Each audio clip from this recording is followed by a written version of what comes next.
Mari kita siapkan hati kita untuk menerima kebenaran firman Tuhan. Pujian ini sungguh menjadi doa kami Tuhan. Dengan apa kami balas akan segala pengorbanan. Semuanya akan kami persembahkan tubuh, jiwa, dan roh kami untuk melayani apa yang menjadi kehendak Tuhan dalam hidup kami. Sebab kami sadar kehendak Tuhan adalah baik. Kehendak Tuhan sangat berguna. Kehendak Tuhan mendatangkan kebaikan bagi diri kami sendiri. Oleh sebab itu ya Tuhan, sebelum kami memasuki tahun yang baru yang masih misteri, kami tidak tahu ke depan akan terjadi apa. Tapi yang kami tahu, ketika hidup kami di dalam tangan-Mu, tidak ada alasan takut, khawatir, ataupun cemas. Karena semuanya menjadi indah pada waktunya. Ketika hidup kami ada dalam genggaman tangan-Mu. Oleh sebab itu, sampaikan isi hati-Mu pada petang hari ini. Sehingga kami berjalan sesuai dengan apa yang menjadi kehendak Tuhan. Dan kami percaya ketika kami hidup sesuai dengan kehendak Tuhan, maka masa depan yang indah itu akan menjadi bagian hidup kami. Oleh sebab itu tolonglah Roh Kudus supaya kami boleh menangkap isi hati-Mu yang disampaikan lewat kebenaran firman-Mu. Kami siap untuk menerima dengan penuh sukacita di dalam nama Tuhan Yesus. Setiap kita yang siap diberkati firman Tuhan katakan, amin. Ya, shalom Bapak Ibu. Selamat tahun baru. Ya, selamat tahun baru bagi kita semua memasuki tahun 2023. Ya, seperti doa yang saya sampaikan, tahun ini misteri. Siapa yang tahu hari esok? Ada yang tahu kan? Itulah sebabnya saya sampaikan satu tema, ya dari gelap terbitlah terang. Ya ini tema ini di Alkitab ya, bukan karena tulisan kumpulan surat dari Ibu kita Kartini, bukan. Ya. Nah dasarnya ada, kalimat ini ada, ya tolong dari sana saja. Ya. Dalam 2 Korintus pasal 4 ayat 3-6, nanti akan kita bahas. Ya. Bagaimana kita hidup dari gelap sampai menampakkan terang. Nah, terang tentunya terang yang Tuhan rencanakan, ya.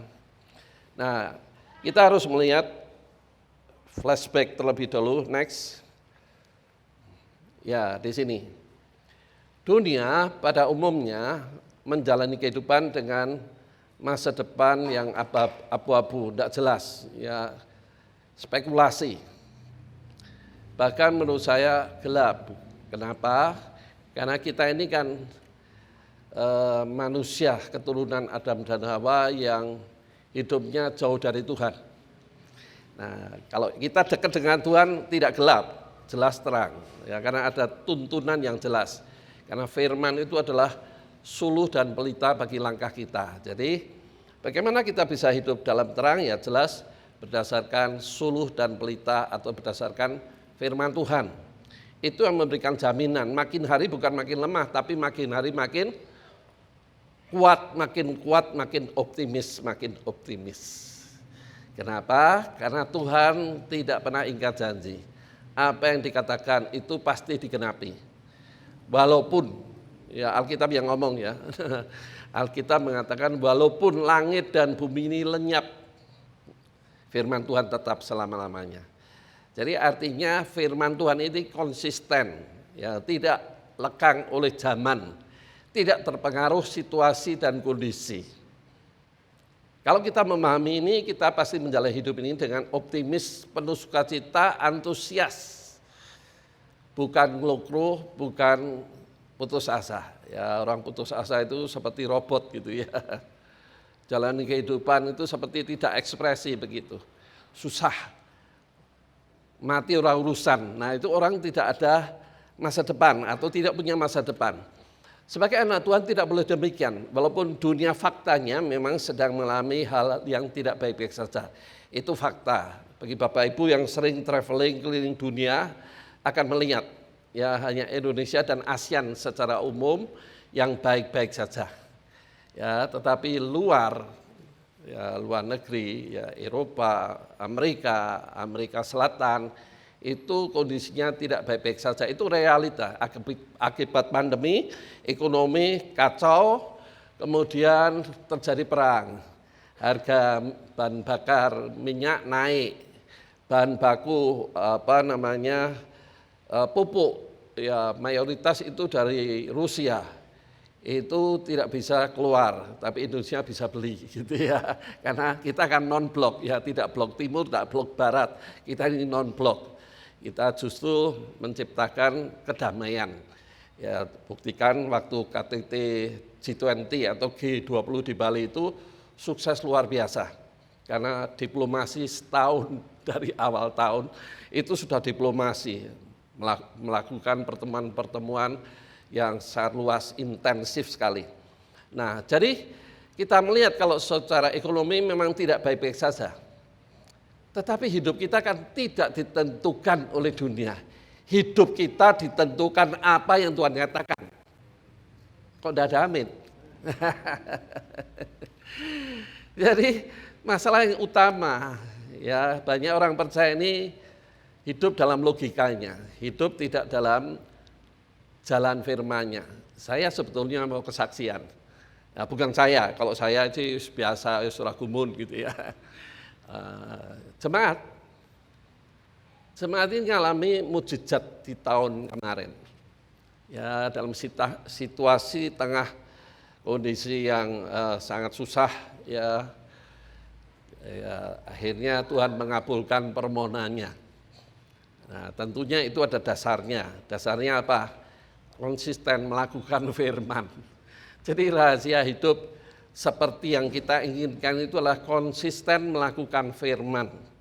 Hanya itu aja. Sebetulnya simple atau sederhana. Jadi orang Kristen ini percaya.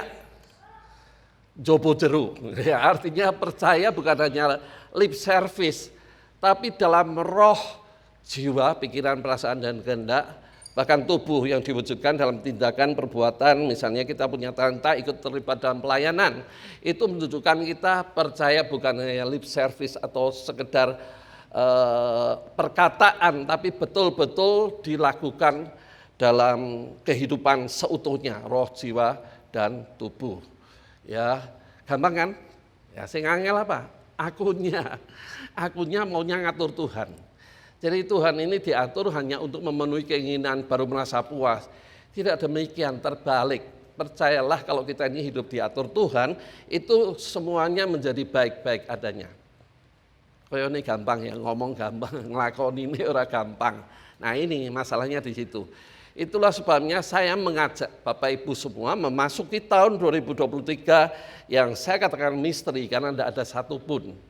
Ya hari esok kita pun tidak diberitahu sama Tuhan. Jangan kita berpikir seperti idealisme para nabi itu enggak. Jangan berpikir sampai sejauh itu ya.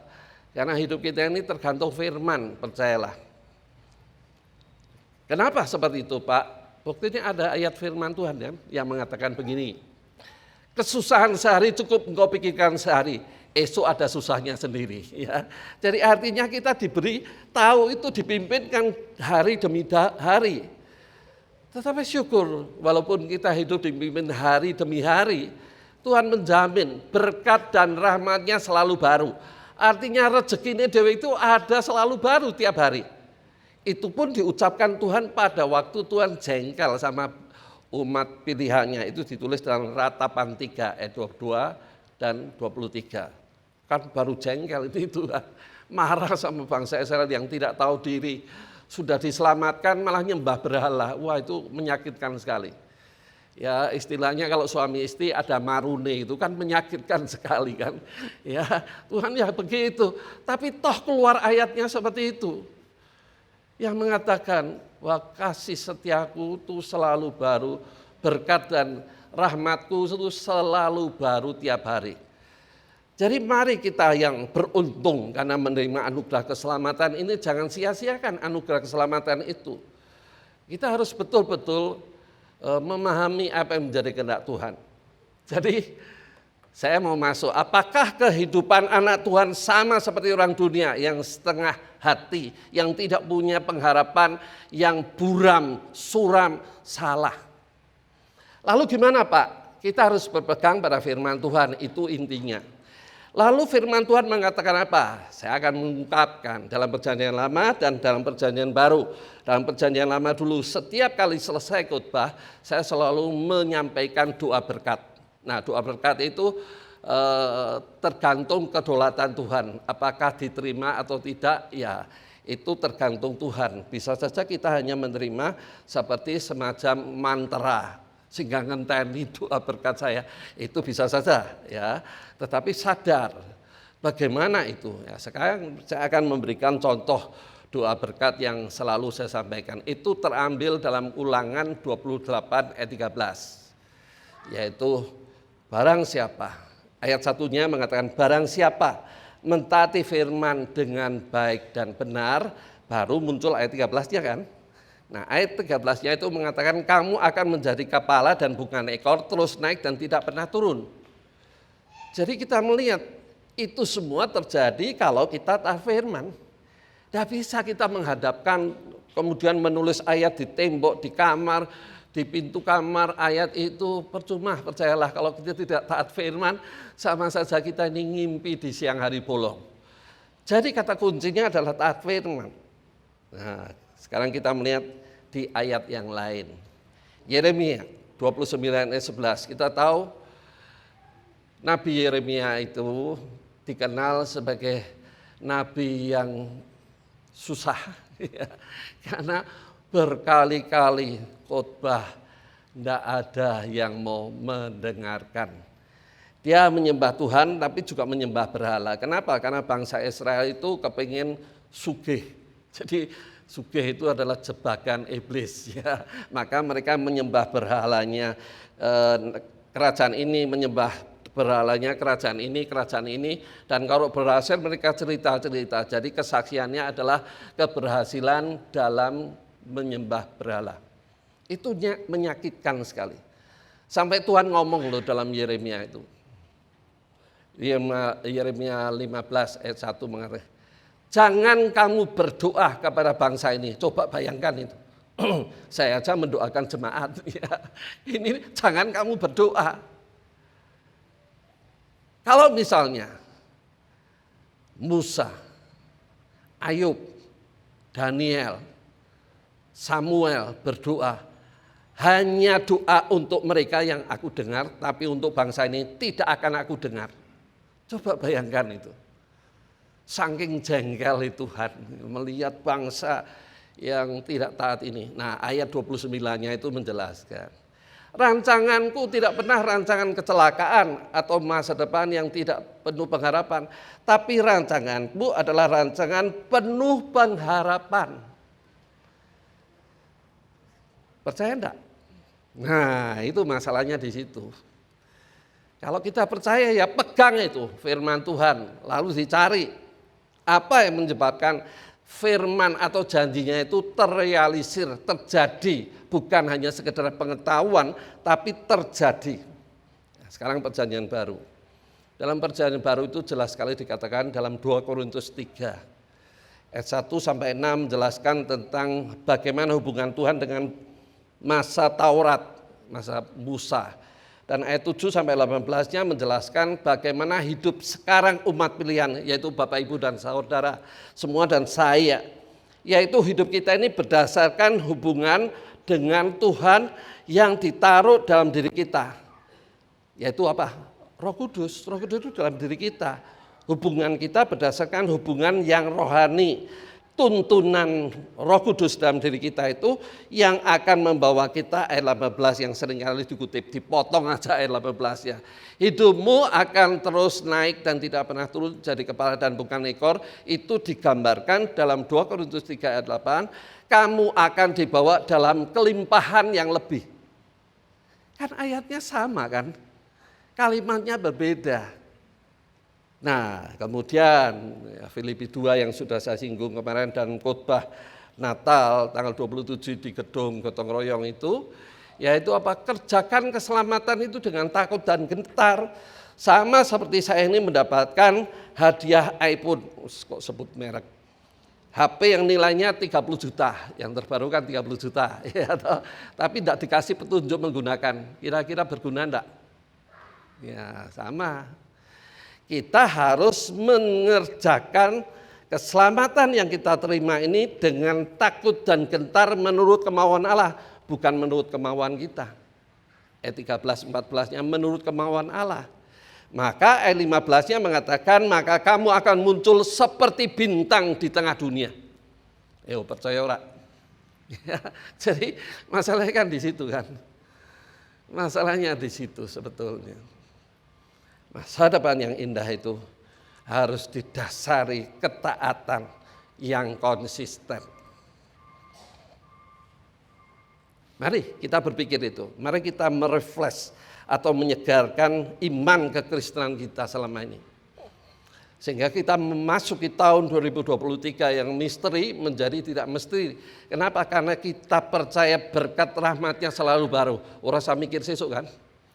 Nah, bagaimana dengan visi misi? Nah, visi misi itu berdasarkan apa yang ditulis di Alkitab. Misalnya kita akan dibawa dalam kemuliaan yang lebih, maka itu yang menjadi visi kita. Lalu bagaimana visi itu tercapai? Kita buat misi. Bukan misi impossible, tapi misi possible. Impossible itu tidak mungkin, kalau possible itu mungkin. Lalu gimana misi itu possible? Ini kan petunjuknya. Firman itu adalah suluh dan pelikat bagi langkah kaki kita. Maka yang impossible menjadi possible. Yang tidak mungkin menjadi mungkin. Sederhana kan? Nah, jadi kesimpulannya kekuatan kita ini hanya pencapaian ke sana itu hanya karena percaya sepenuhnya. Nah, itulah sebabnya Tuhan memberi contoh. Kalau kita ini percaya Yesus sebagai Tuhan, bukan beragama kepada Tuhan yang esa, tetapi kita berhubungan dengan Tuhan seperti anak dan bapak. Tuhan itu sedang memberikan contoh sebetulnya. Bagaimana sikap anak kepada bapak. Saya punya cucu.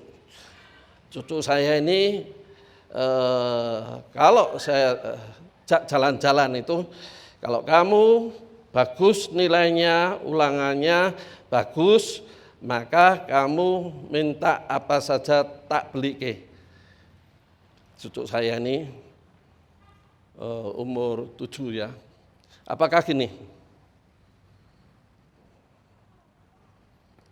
Maksudnya tidak percaya bahwa saya mampu membelikan. Jadi itu gambaran kita percaya enggak Bapak surgawi mampu menyediakan apa yang kita butuhkan. Itu gambaran sebetulnya.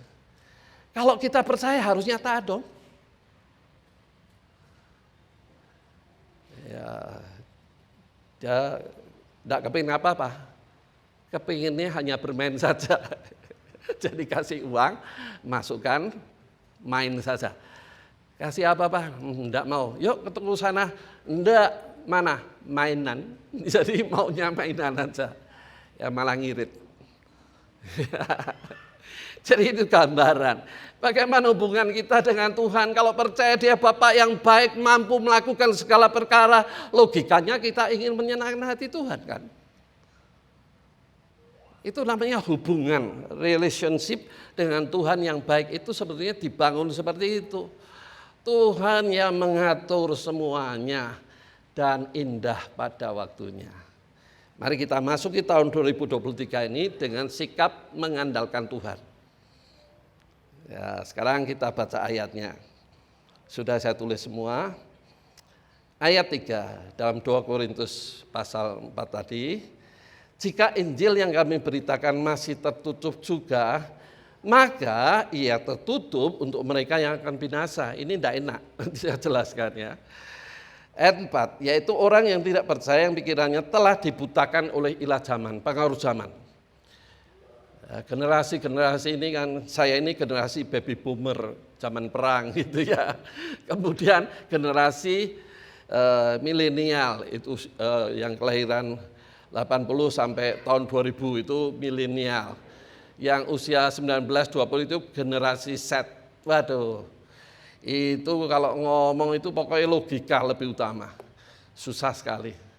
Nah kemudian generasi selanjutnya, generasi cucu saya itu generasi Y. Wah itu lebih sulit lagi. Jadi cucu saya ini kalau ngomong-ngomong sama saya mesti debat. Kenapa? Karena gugu karpe dewe. Idealismenya sangat tinggi. Semua pembicaraan diabaikan, semua harus mendengar perkataan dia. Idealis sekali. Begini, bahkan skenario harus begini, harus begini, harus begini. Itu sangat idealis, umur 7 tahun. Itu generasi yang akan datang seperti itu. Jadi idealisme itu yang dipaksakan harus terrealisir. Ngeri ya? Aduh, ngeri sekali ya. Nah, yang susah, Mbok nih, diam toh, dengarkan apa kata mami, baru dia diam. Dari mudeng juga. Jadi yang dikedepankan itu logika idealismenya itu. Begini, bahkan saya diatur. Nanti kungkung begini ya, kungkung begini ya, kungkung begini. Nanti aku geni samanta begini. Waduh saya aja diatur. Bahkan pernah ngomong, kungkung diam, enggak ngerti apa-apa. Coba bayangkan itu. Itu generasi, waduh, alfa itu seperti itu. Ngeri sekali. Sebab bukan diri kami yang kami beritakan, tetapi Yesus Kristus sebagai Tuhan, Lord, Gusti. Itu sebetulnya kata kuncinya. Dan diri kami sebagai hamba-Mu karena kehendak Yesus. Jadi Rasul Paulus dalam suratnya di Korintus yang pertama itu banyak dikomplain sama jemaat di Korintus. Karena Korintus itu di Athena sana, Yunani sana, dekat Athena sana. Akaya juga. Nah itu dikomplain, maka muncul surat yang kedua ini. Ya, kenapa? Kemarin Mbak Ani sudah menjelaskan yang tayang hari ini. Bagaimana jemaat Korintus itu. Ya penduduknya kota metropolitan. Ya free sex, free love-nya sangat mengerikan. Penyembahan berhalanya juga sangat mengerikan. Nah itulah sebabnya Rasul Paulus nulis di kalimat yang kedua itu di suratan yang kedua itu jelas judul perikopnya. Sebetulnya Tuhan Yesus Kristus atau iman atau Injil itu adalah harta rohani yang tiada taranya, tetapi disimpan dalam bejana tangan liat. Itu judul perikopnya. Harta rohani, bukan harta sesungguhnya. Harta rohani yang bisa menghasilkan harta lahiriah jasmani. Bagaimana harta rohani ini? Nah, tunduk dong sama kehendak Tuhan, pimpinan, petunjuk firman-Nya. Itu yang menghasilkan hal-hal yang lahiriah. Ya. Sekarang kita melihat penjelasannya. Tertutup bagi mereka yang akan binasa. Kenapa? Karena hidupnya masih dalam gelap. Tidak peduli berapa lama dia menjadi orang Kristen. Selama dia tidak taat firman, pasti binasa. Nah, saya tidak apologet yang dangkal, tidak. Dasarnya ada ayat-ayat yang lain yang kemarin sudah saya singgung di khotbah Natal di gotong royong itu. Yaitu Tuhan mengupamakan dirinya sebagai bangsawan sebagai raja yang pesta, mengundang undangan khusus yaitu bangsa Israel menolak, maka Tuhan ngomong semua dipanggil, di pinggir jalan, di pasar semuanya dipanggil. Semuanya masuk karena pesta segera akan dimulai. Nah ketika masuk, loh kamu kok tidak berpakaian? Pesta. Buang dia di mana ada kertak gigi. Itu Hades dalam bahasa Yunaninya. Ngeri kan? Ya, binasa ini bukan ngawur, ada ayat lain. Jadi kalau kita percaya itu, kita harus mengenakan pakaian pesta yang ditulis dalam Wahyu 19, linen halus, kebenaran hidup. Aletheia itu menjadi pakaian kita. Dan Anda tahu, itu yang menyebabkan kita tidak bisa disantet. Ya, roh di dalam kita lebih besar, tapi tidak mengenakan, itu telanjang di mata setan, bisa disantet. Pakaian itu yang melindungi kita, yang memproteksi kita. Percayalah, firman Tuhan itu ya dan amin. Nah, sekarang kita kembali ke sini ya. Karena masih hidup seperti orang dunia yang tidak mengenal terang kehidupan, tidak mengenal atau tidak peduli kepada terang kehidupan, yang peduli ada logika yang menjadi Tuhannya. Apalagi mengenakan, kan tidak kan? Dibutakan ilah zaman. Ya, ilah zaman itu apa toh? Ya, free sex, free love, dan itu generasi muda sangat rawan sekali. Apakah itu sudah hilang?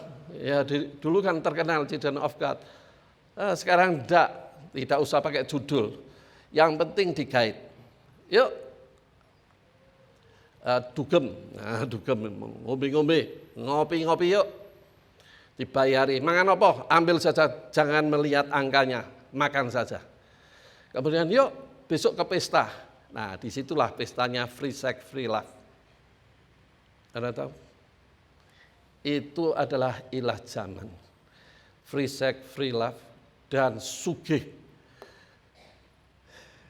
Itulah sebabnya kasus binomo, forex. Aduh, mengerikan sekali. Pemerintah mengatakan bahwa itu kategori judi. Jadi semuanya uangnya dimiliki, dikuasai pemerintah. Berapa ratus miliar, ada yang mengatakan sampai 5 triliun. Preso Bali.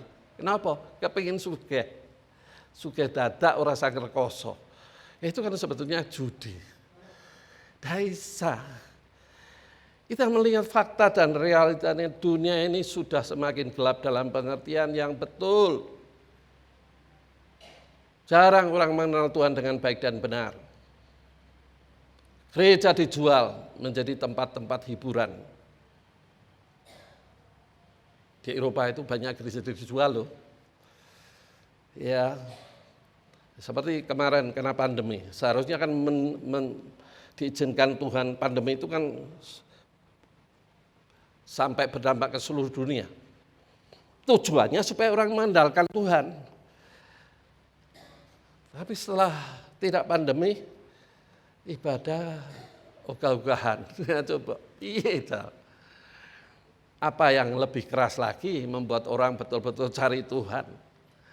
Ya, susah ya. Kemuliaan Kristus adalah gambar Allah. Ini berbicara tentang hidup dalam kemenangan. Barang siapa ada dalam Kristus, dalam kehendak, rencana, dan jalan-jalannya, dalam Kristus itu pengertian itu ditulis dalam 2 Korintus pasal 4 ayat 12. Barang siapa ada di dalam Kristus, ia selalu menang. Akhirnya jelas kan? Berarti bagaimana kita bisa menghadapi tahun 2023 yang misteri itu bisa menang? Kita hidup dalam Kristus. Hidup dalam Kristus artinya hidup dalam kehendak rencananya. Hidupku bukannya aku lagi, tapi Yesus dalamku. Hidup dalam Kristus itu seperti itu. Bukan aku lagi yang menjadi raja, tapi Yesus betul-betul menjadi raja. Baru kita akan melihat hari demi hari makin jelas. Jangan kita ini, karena semua serba instan, ya, apa-apa semua digital, semua serba online, sehingga membuat orang itu males. Kalau ngerekoso macul menahi wis angel, susah. Ya ora salah memang karena zaman yang mengajarkan, yang mempengaruhi. Tetapi kita percaya kalau kita berpegang pada firman, membangun hubungan dengan Tuhan, saat teduh dengan Tuhan, merenungkan firman siang dan malam, maka saya percaya adalah hikmat. Hikmat itu wisdom, itu tidak bisa dibeli, tidak bisa belajar dari manapun. Itu hasil hubungan kita dengan Tuhan. Itu yang disebut pewahyuan, mengatasi masalah persoalan pergumulan hidup ini. Nah, kita masuk lebih jauh lagi. Nah, ini yang saya tadi katakan, dari gelap terbitlah terang. Ini tidak mengutip bukunya Ibu kita Kartini, tidak. Tapi ini betul ditulis dalam Alkitab, dalam 2 Korintus pasal 4 ayat 6. Sebab Allah yang telah berfirman, dari dalam gelap terbitlah terang. Jadi orang dunia di mata Tuhan, kita sebelum mengenal Kristus itu di mata Tuhan hidup dalam kegelapan. Kita dalam Kristus sebetulnya sudah diterangi.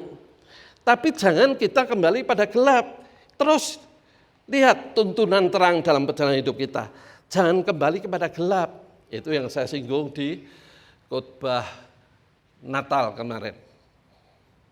Kasih Tuhan itu sangat sempurna. Tapi sayang mereka kembali kepada dunia gelapnya. Kenikmatan daging, ya euforia memuaskan jiwa, hedonisnya, apa-apa dibeli, ngasih lali, dituku, ngasih ping pindu, ping telu, karena apa-apa arek dituku. Jadi tidak beli secukupnya, tapi apa-apa dibeli. Susah ya. Jadi hidup dalam terang itu adalah berbicara tentang orang hidup dalam tuntunan firman. Dan tuntunan firman itu membuat terang di dalam hati kita. Supaya kita kembali yang tadi, karena kalimat terakhir belum ya, supaya kita beroleh terang pengetahuan tentang kemuliaan Allah yang nampak dalam wajah Kristus. Jadi terang kemuliaan Allah itu nampak dalam personal Yesus Kristus. Next, sekarang dikeluarkan. Terangnya percaya dalam hati, hidup percaya. Bagaimana itu percaya? Ketika menjadikan Yesus sebagai Raja. Ya, jadi rahasianya di situ. Menjadikan Yesus Lord, Gusti, penentu kebijaksanaan.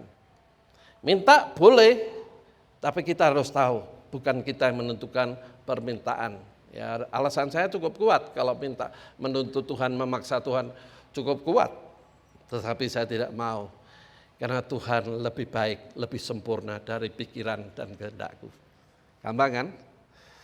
Sehingga memiliki pengetahuan tentang kemuliaan Allah yang nampak dalam wajah Kristus.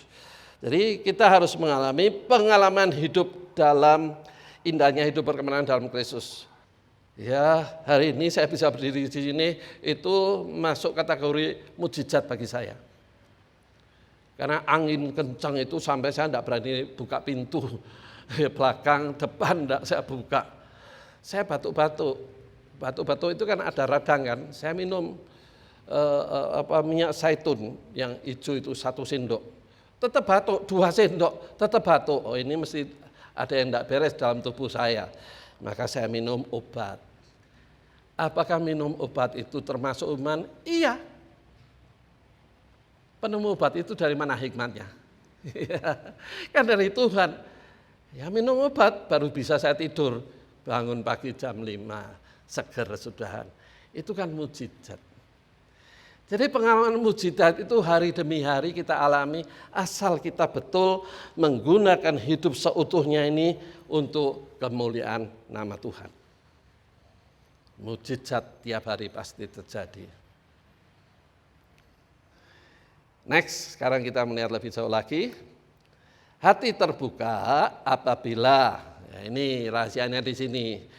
2 Korintus ayat 16 mengatakan, tetapi apabila hati seseorang berbalik kepada Tuhan, maka selubung itu diambil daripadanya.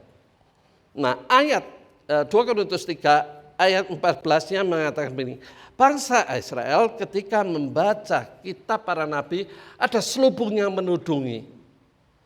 Maka bangsa Israel bisa melihat selubung menudungi, artinya bangsa Israel itu sebetulnya sudah beritahu nubuatan para nabi tentang lahirnya nanti datangnya juru selamat. Mereka menulis tapi tidak tahu apa yang mereka tulis. Mereka ingin tahu, para nabi ingin tahu, para malaikat pun ingin tahu. Karena malaikat diutus untuk melayani orang yang menerima keselamatan. Itu ditulis dalam 1 Petrus 1 ayat 10 sampai 12. Para nabi menulis tapi tidak tahu apa yang ditulis. Para malaikat pun ingin tahu. Kenapa? Karena Ibrani 1 ayat 14 menjelaskan malaikat itu disuruh melayani kita. Jadi kalau saya doa, Bapak Ibu pulang, dijaga lindungi malaikat itu ada ayatnya kan, tidak ngawur, tidak mengada-ngada. Ibrani 1 ayat 14, mereka roh yang disuruh melayani, mereka yang menerima keselamatan. Bapak Ibu menerima keselamatan kan? Jadi mereka bangsa Israel tidak akan mudeng, tidak akan memahami nubuatan para nabi kalau dia tidak berbalik pada Kristus. Karena passwordnya, kuncinya adalah beriman kepada Yesus Kristus. Sama malam hari ini. Kalau kita beriman, percaya, pasrah kepada kehendak Tuhan dalam hidup kita, maka selubung akan dibukakan. Kita akan melihat masa depan itu ternyata indah. Mana yang kita pilih? Ya, kita kan tidak memaksa, hanya memberi pilihan. Nah, kita lihat ayat yang lain. Matius 13 ayat 15. Sebab hati bangsa ini telah menebal dan telinganya berat mendengar, dan matanya melekat tertutup, supaya jangan mereka melihat dengan matanya dan mendengar dengan telinga dan mengerti dengan hatinya, lalu berbalik sehingga aku menyembuhkan mereka. Sampai seperti itu tuh. Sadis ya Tuhan, ya enggak ya. Buktinya bangsa Israel dipanggil keluar dari Mesir menuju tanah perjanjian, diputar-putar 40 tahun. Ternyata semuanya enggak mau taat, yang taat hanya Yosua dan Kaleb. Jadi ada limitnya, ada batasannya. Kita jangan sampai kita ini keluar dari batasan Tuhan dan tidak menerima apa yang Tuhan janjikan. Dunia ini sedang menuju kepada kehancurannya. Kita melihat realita kan. Nah, kita lanjutkan lebih jauh lagi. Waktunya terus berjalan. Next. Hidup dari gelap, hati belum berbalik. Gelap atau tertutup tidak melihat indahnya hidup dalam Kristus. Hati belum berbalik itu karena menebal, kaku, keras. Maka ia tidak mengalami apa yang indah yang Tuhan siapkan di masa depan. Menuju terang apabila hati berbalik menjadikan Yesus pembimbing hidupnya. Mata terbuka, tahu tujuan hidupnya. Rahasianya di situ kan. Tahu tujuan hidup kita. Hidup yang sangat temporer dalam dunia ini. Tujuannya adalah untuk menyenangkan hati Tuhan. Dengan apa yang bisa kita lakukan. Punya talenta, mari kita mengajukan diri untuk melayani pekerjaan Tuhan. Kalau tidak, jadilah kesaksian. Orang tahu kesusahan kelemahan kita, tapi orang melihat dalam kesusahan kelemahan kita tidak pernah ngeluh-ngeluh. Itu adalah kesaksian hidup. Kita percaya segala sesuatu yang terjadi dalam hidup kita itu baik adanya. Amin. Nah, ngeluh kan, aminnya sudah tidak semangat. Ya tidak apa-apalah. Wong selak sore. Jadi kesimpulannya, next. Tuhan peringatkan pilihan hidup gelap menuju kebinasaan atau terang menuju kemuliaan. Nah, Matius 7 ayat 13-14 itu mengatakan di dalam dunia ada tujuan. Lebar hidupmu mati, sempit hidupmu glori. Artinya Tuhan kan tidak memaksa. Selalu memberi pilihan-pilihan. Siapa yang menentukan free will, kehendak bebas manusia, termasuk kehendak bebas anak Tuhan. Kebinasaan apabila masih hidup sama seperti orang dunia, Tuhannya adalah aku. Kehidupan bila menjadikan Yesus sebagai Raja. Mau kita memasuki tahun 2023 menjadikan Yesus Raja. Punya mimpi boleh, tapi harus diakhiri. Bukan kehendakku yang jadi, tapi kehendakmu yang jadi. Ya, bahasa Arabnya insya Allah. Jadi jangan memaksakan Tuhan seperti itu. Boleh punya mimpi. Itu ditulis dalam Yakobus pasal 4 ayat 13. Ya, aku akan merencanakan ini, membuat ini, dan setelah sukses aku akan pulang. Terus Al-Iman 14 ya, tidakkah engkau tahu bahwa hidupmu itu seperti uap, hari ini ada, besok belum tentu ada. Ayat 15 yang menjelaskan, harusnya engkau mengatakan kalau Tuhan kehendaki. Boleh kita punya mimpi, saya mimpinya tinggi sekali. Ya sampai istri saya membumi, yang mengingatkan saya. Ya boleh saja mimpi orang bayar kan. Ya, tetapi kita harus sadar, kalau mimpi tidak tercapai ya jangan marah dong. Ya, seolah Tuhan itu menjadi pesuruh kita, hanya memenuhi keinginan kita saja.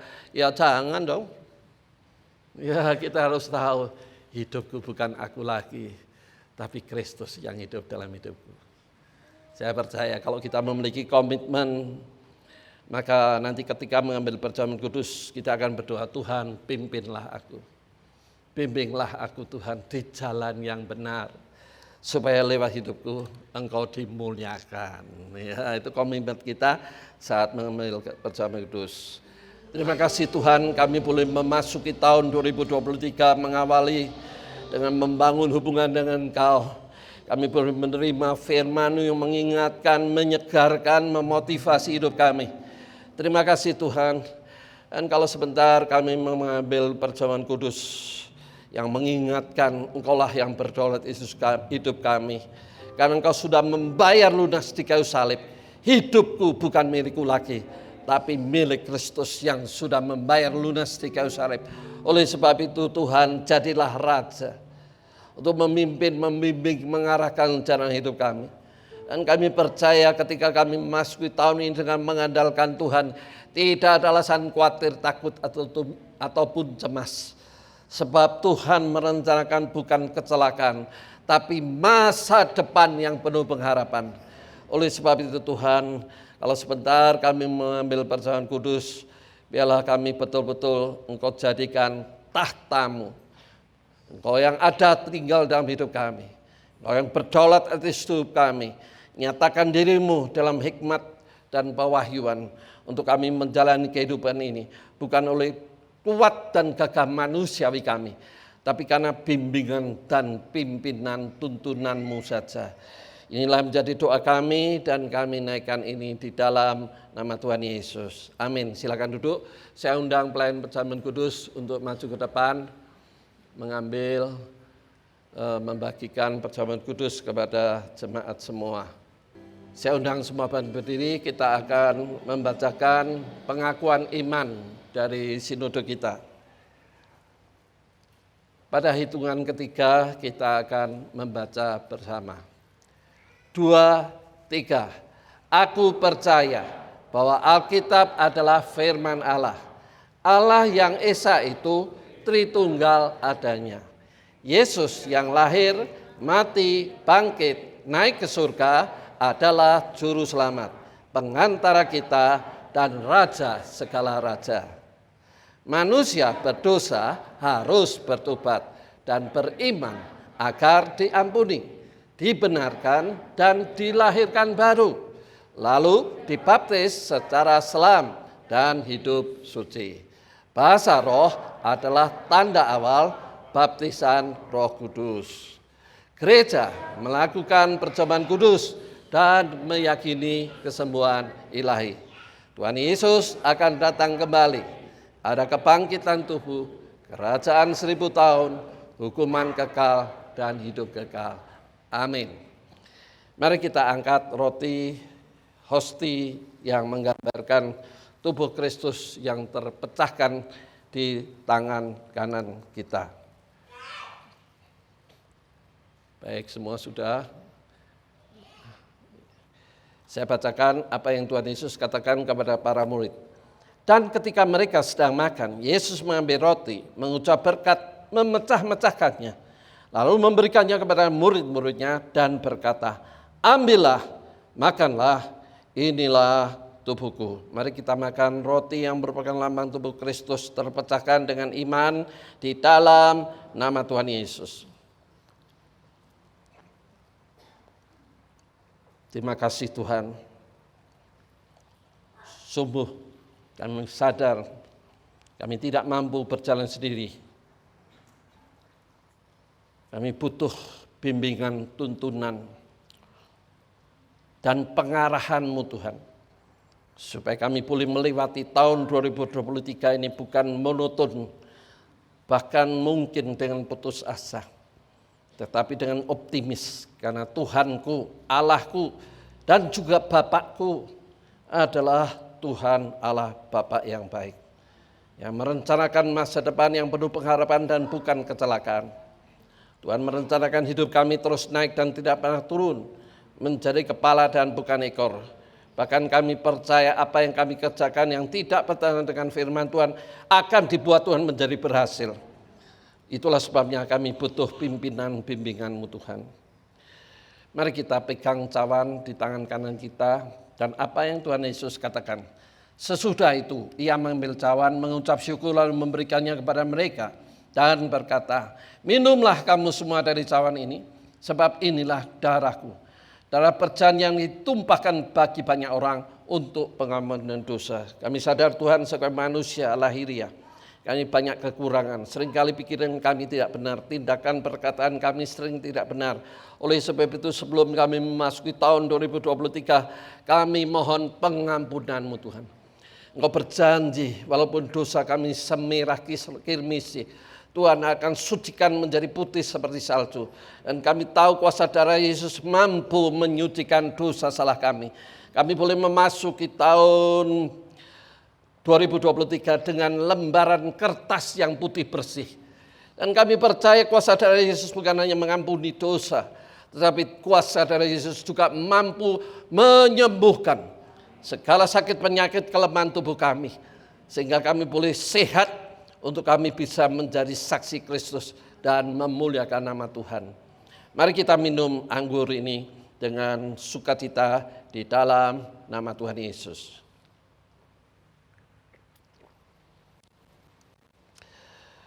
Terima kasih Tuhan.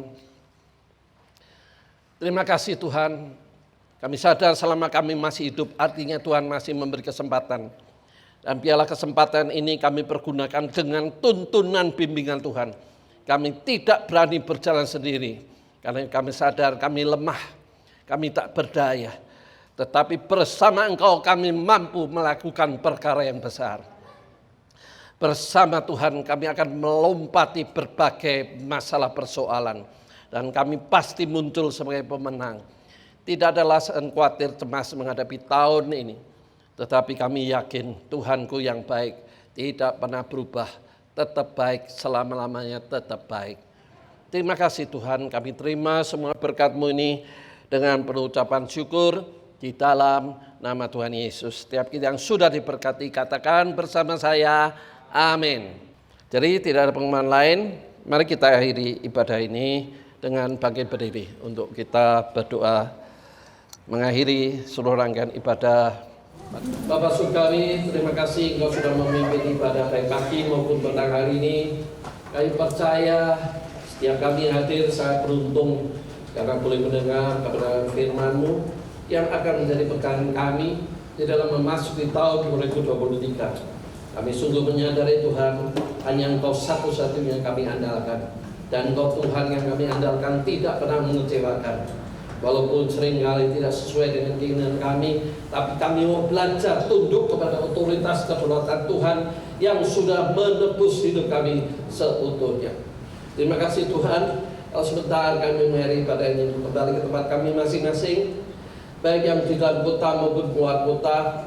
Kami percaya ada malaikat yang menjadi pengawal kami untuk menghalau roh maut, roh kecelakaan yang menghadang di jalan, sehingga akhirnya kami boleh tiba di tempat tujuan kami masing-masing dengan selamat tak kurang suatu apapun. Kami akhiri dengan pengucapan syukur ibadah pada petang hari ini di dalam nama Tuhan Yesus. Sekarang dekat hatimu jemaat Tuhan, terimalah berkat dari Allah Bapa, kasih setia dari Tuhan Yesus yang sekali-kali tidak pernah meninggalkan hidupmu. Pimpinan pertolongan Roh Kudus akan menuntun jalan hidupmu kepada rencana Tuhan yang agung. Terimalah berkat ini di dalam nama Tuhan Yesus. Setiap kita yang percaya katakan amin. Tuhan memberkati, sampai ketemu lagi.